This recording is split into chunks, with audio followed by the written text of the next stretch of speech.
హరి ఓం వీక్షకులారా, పంచతంత్రం అందుండి మిత్రలాభం అనే అంశాన్ని కథ సెకండరీ, ఆ కథలకి అద్దినటువంటి ఇంగిత జ్ఞానం, పోలికలు, సామెతలు, నుడికారాలకి ప్రయారిటీ ఇస్తూ ఈ విచారణ వీడియోల్ని మీతో పంచుకుంటూ ఉన్నాను, కొనసాగిస్తున్నానండి.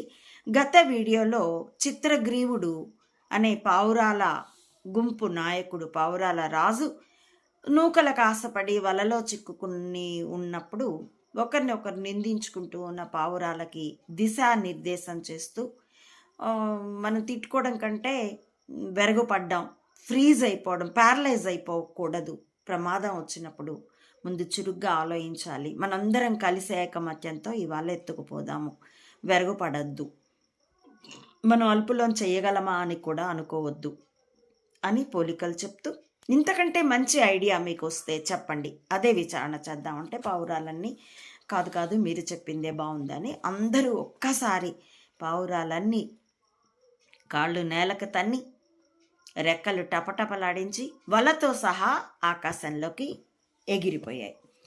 అక్కడి నుంచి కొనసాగిస్తున్నానండి. మీరు చెప్పినదే సరే, ఇంతకంటే మంచి సాధనము లేదని చెప్పి పావురములన్నీ విచిత్రముగా గగన మార్గమునకు ఎగిరెను.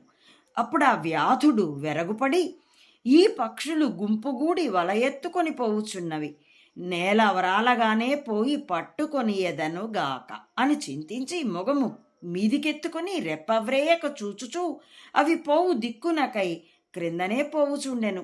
ఈ వింత చూడవలెనని లఘుపతనకము పావురములను వెంబడించి పోవుచుండెను. అనంతరము ఆ పక్షులు చూపు మేర దూరము దాటిపోగానే వ్యాధుడు నిరాశ చేసుకొని మరలిపోయాను. అది చూచి ఇప్పుడు మనము చేయవలసినది ఏమి అని పక్షులు అడిగాను. చిత్రగ్రీవుడు ఇట్లని, ఈ విధంగా ఆ పావురాలని ఒక్కసారిగా వలెత్తుకొని పోగానే ఆ వ్యాధుడు, ఆ వేటగాడు, వాడి పావురాలు దొరకలేదు, రావాల్సిన లాభం రాలేదు, పైగా నష్టం వచ్చింది, వల కూడా ఎత్తుకుపోయినాయి అవి. కాబట్టి వాడు వెరగుపడి షాక్ అయిపోయి భయపడిపోయి, ఒరే దేవుడా, ఈ పక్షులు గుంపుగూడి, అక్కడ చూడండి ఇంపార్టెంట్, పక్షి ఒక్కటి కాదు, గుంపుగూడి ఐక్యతతో ఇవన్నీ వలెత్తుకొని పోయాయి.